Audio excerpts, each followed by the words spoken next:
Between the ages of 10 and 20, I was heavily into philosophy. Around that time, self-improvement really exploded on the internet, especially on YouTube due to Hamza, Andrew Tate and all these other masculinity gurus. And because of that, because you want to work out in the gym, there's the other side of your body and your mind, which is the spiritual aspect. So therefore, by you training your body, you should also train your mind, which later pushed me into philosophy. Philosophies like Stoicism, Nietzsche, Schopenhauer, and all these major even theological stuff like Christianity, Islam, to the point where I read both the Bible and the Quran. It was all in the pursuit of discovering myself as well as discovering more about this world, how people operate, how humanity works in general.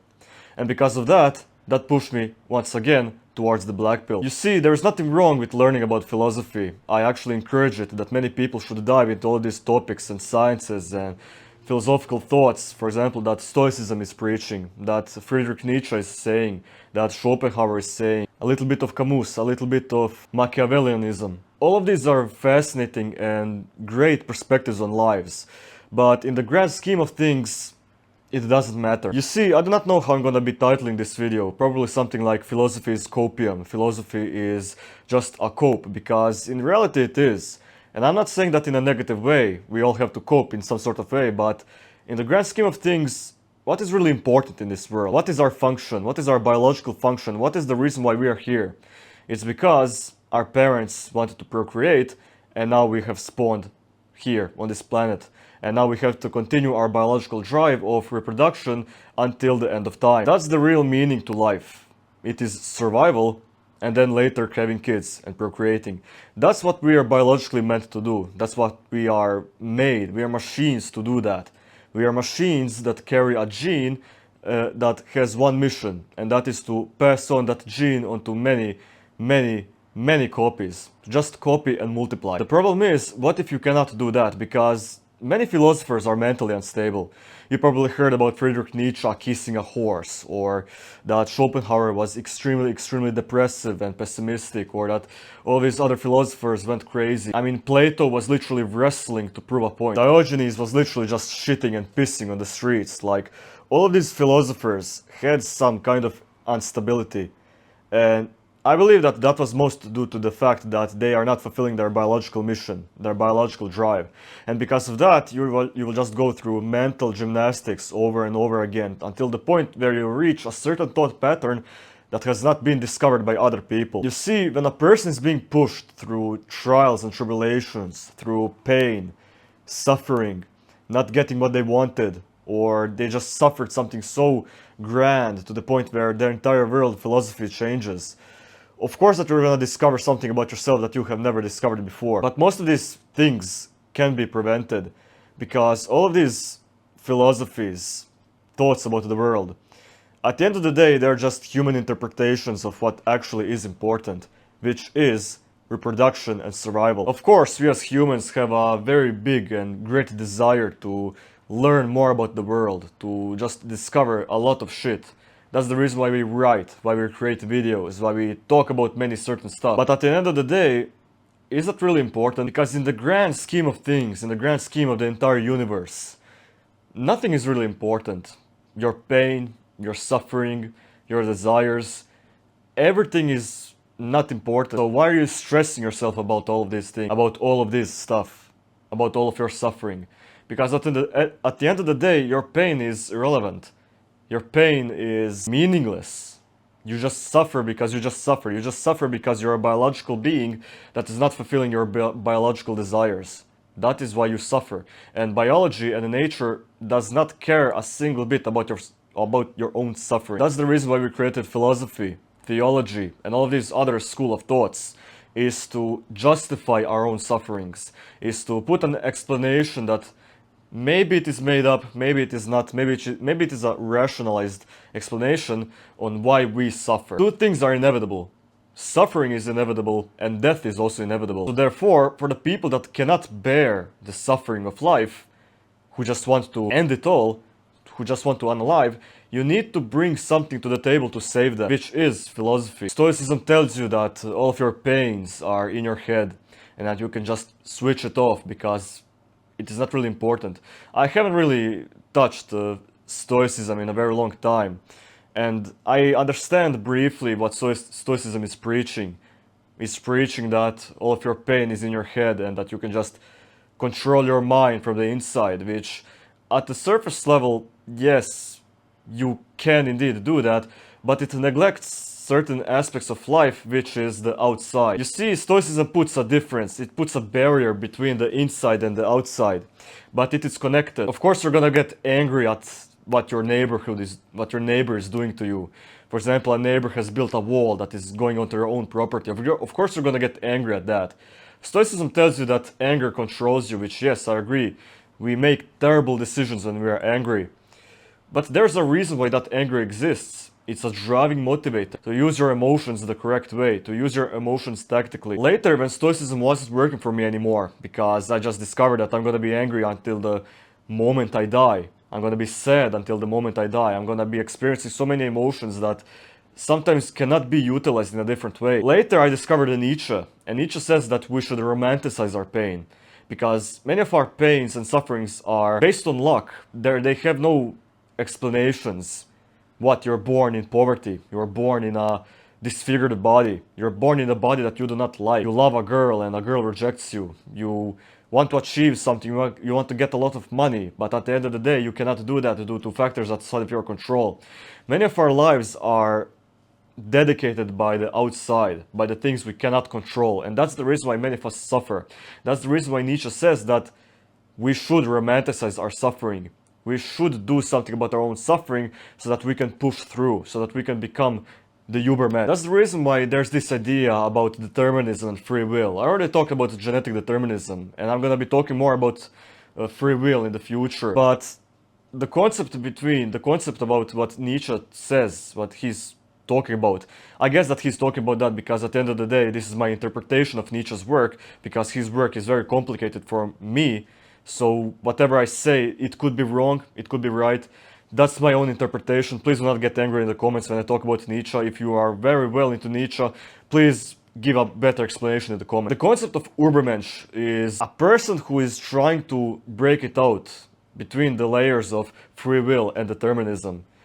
It's a superior kind of human being, because there are people who believe in free will, these people are idiots, and there are people who believe in genetic determinism, these people are morons. The people who believe in free will, they believe that everything is possible, which at the end of the day, factually is not true. Your life is heavily predicated and predicted via genetics and the environment. But also at the same time, people who believe in genetic determinism, they're morons because they're sort of sealing their fate. They do not want to break it out of their genetic determinism. They do not want to break it out of their genetics. Yes, there are people who tried, but have they tried hard enough? Because at the end of the day, it doesn't matter. All of your suffering, all of your effort, all of the things that you want and desire, they are not important. They do not matter. So at the end of the day, your struggle to get something, to achieve something, also does not matter. So why not work until you die? Why not put in the effort and work for that little bit of glimpse of hope for you to achieve something? Yes, I made a video about how saying that hope is a dangerous drug, hope is dangerous, but I have not told you to remove hope. I have not told you to give up. Because at the end of the day, we need to understand between the concepts of selling hope and what is actually real hope. Because people on the internet, they want to sell you hope so that you give them money so that they can give you something in return. That something in return being a false product. You see, hope is a drug. Yes, I agree, but it's a good motivator. It's a powerful motivator in life. And you will not know if you have hope to achieve something if you have not tried it. Yes, we talk about genetic determinism and the black pill, and many of the black pill points are that you should just give up. That's not what I'm preaching. I do not want to step on this YouTube scene and talk about the black pill community and saying that you should just give up. But in reality, there are things that you can achieve, there are things that you can do, it's just the things that you have to discover for your own self. That's the reason why you should walk on the thin line, on the string between free will and genetic determinism. You need to find a balance, you need to find what you can achieve, and you need to hope to achieve that. Just to feel in the dream, just to dream, because at the end of the day, you're gonna be 10 years older, you're going to be laying in your deathbed, and at the end of the day, you're gonna ask yourself, what did I do to achieve? What did I do in my life that I'm really proud of? I know that my kickboxing training and these attempts of recording YouTube videos, I know that they're in vain because The marketplace on YouTube, it's very saturated. It's extremely saturated. The competition is very high to break it, to be good at YouTube, to be earning good money from YouTube. I know that it is a very hard competition, and I know that I'm not really going to make it, but I still have that hope. I still have that dream. Yes, I train kickboxing. I'm not that good at it. I have trained so hard. I put sweat, blood and tears into my kickboxing training. But I know that I'm never going to make it in the UFC. But I still have a glimpse of hope. I still have that dream. And when I'm going to die, I'm going to be looking at all my trainings. And I'm not going to say that all of that was in vain, because I made something out of it. I did the things that at the time of me doing those things made me fulfilled. That gives me confidence. That gives me confidence to push through life. It's the small things.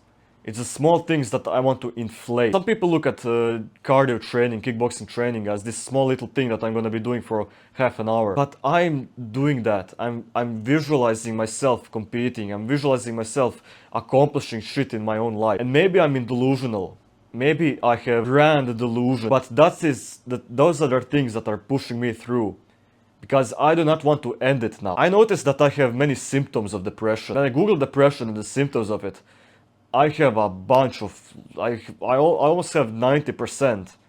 And when I was a little kid, I went to the therapist, and even though she did not say it directly to me, I understood that I have some predispositions towards having depression and depressive symptoms and depressive behavior. And my forms of coping were philosophy and training. Romanticize life, because this life is boring. Yes, I agree, this life is extremely boring. For the majority of your day, you're just doing nothing. You're just passing the time. Then you go to your work. You work there for 8 hours, maybe even more, depending where you live, depending on your financial situation. Most of life is downtime. There is no excitement whatsoever. You have your mobile phones, you have Instagram, you have TikTok, you have shows. Sometimes you go out with friends, if you have any friends. Sometimes you do random shit. Like, there's no excitement to life anymore. That's the reason why we should romanticize life. Why we should make something out of life to the point where it is mystical. That's the reason why there are so many stories and mythological beings, because we humans, we want to romanticize the shit out of life. And that's the reason why I love philosophy. I really love philosophy because it gives a glimpse of hope.